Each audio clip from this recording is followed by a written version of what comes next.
পর্দায় যেহেতু একটা সিনেমা রিলিজ, যেটা আমার জীবনে অনেক বড় একটা ব্যাপার, সেটার প্রেস রিলিজ আজকে আপনাদের সবার সামনে সিনেমাটার ট্রেলারটা উন্মুক্ত হলো, এবং এটা যেহেতু আমার একটা বিশেষ দিন, এই কারণে আমার সবচেয়ে স্পেশাল মানুষটা আমার পাশে আমাকে অ্যাপ্রিসিয়েট করতে এসছে, আমাকে সাহস দিতে এসছে, আমাকে স্ট্রেন্থ দিতে এসছে।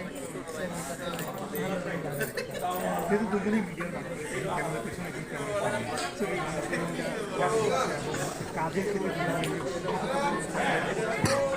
ক্ষেত্রে আমার মনে হয় যে ওর কাজের এক নাম্বার মানে আমি, আমার কাজের এক নাম্বার ক্রিটিক হচ্ছে ও। তো এটা আমাদের যুদ্ধ হয় মাঝে মাঝে, কাজ নিয়ে যুদ্ধ হয়, গল্প নিয়ে যুদ্ধ হয়। ও যে গল্পকার, চিত্রনাট্যকার, ওর গল্প দেখে আমাকে শোনায়, আমার কোনো কাজ ও ক্রিটিসিজম করে, ওর যদি মনে হয় ওর জায়গা থেকে এইটা আন্ডারস্ট্যান্ডিংটা আমার মনে হয় আমরা যদি একই সেক্টরে কাজ করি সেটা আমাদের জন্য একটা সুবিধা,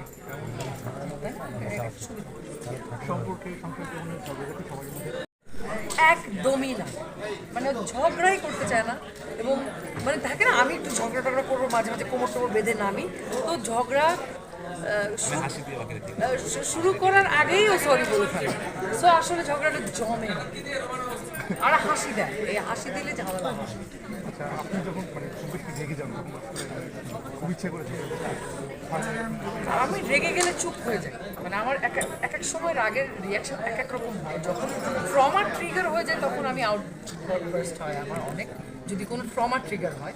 আদারওয়াইজ আমি চেষ্টা করি রাগ কন্ট্রোল করার, আমি পারি ভালো করে। কারণ আমি খুবই এক্সট্রোভার্ট, ও খুবই ইন্ট্রোভার্ট। তো আমাদের এই অপোজিট অ্যাট্রাকশনটা আমার মনে হয়, ওর ওই কামনেস, ওর ওই সেটেলনেসটা আমার খুব মানে আমাকে সেটেল মধ্যে ফ্লার্ট করতে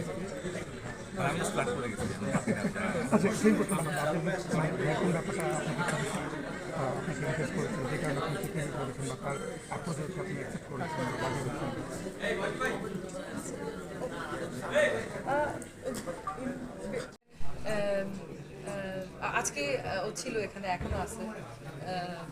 আমার একটা স্পেশাল দিনে স্পেশাল মানুষ সে চিনি, উনি এক ধরনের আমার মেন্টরের মতোই। আমি যে কোনো কাজে,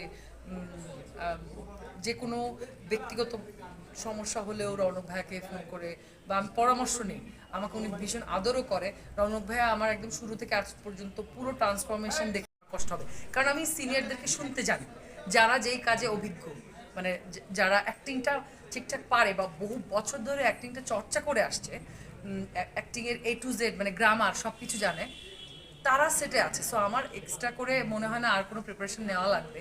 ওনারা সেটে থাকলে ওনাদের কাছ থেকে এই সময়কার জন্য সিনেমাটার গল্পটা খুবই খুবই মানে গ্রহণযোগ্য। এখন যে সিচুয়েশন চলছে আর কি বাংলাদেশে, যে আমরা আসলে মানুষকে মানুষ হিসেবে ভাবতে ভুলে যাই। আমরা মানুষকে আরাম দিবে, আপনাকে ভাবাবে যে আপনি মানুষ, কিন্তু আপনি আসলে কি মানুষ হয়ে থাকতে পারছেন বা মানুষ হয়ে বাঁচতে পারছেন, মানুষ হয়ে কি মরতে পারবেন? এটাই আমরা পাচ্ছি না। অফকোর্স। Thank you.